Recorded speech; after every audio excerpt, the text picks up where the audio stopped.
Hei te ihanat ihmiset. Perinteisen joulukortin sijasta ajattelin nyt tänä vuonna toivottaa näin kasvotusten kaikille oikein ihanaa joulua ja rauhallista sellaista lumista, mutta ennen kaikkea myös todella menestyvää ja onnellista uutta vuotta.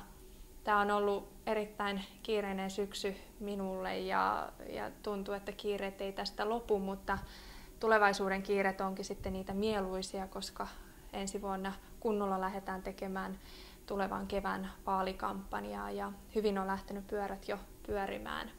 Mutta kaikkien teidän tuki on ollut suunnattoman tärkeää ja kullan arvosta ja sitä tukea tullaan vielä tarvitsemaan ensi vuodenkin aikana.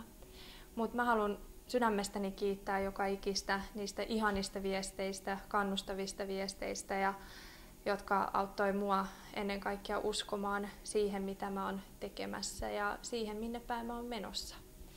Eli isot kiitokset ja ihanaa joulun odotusta ja joulun hetkiä ja pitäkää huolta itsestänne, niin minäkin yritän pitää. Kiitoksia kovasti ja ensi vuonna nähdään.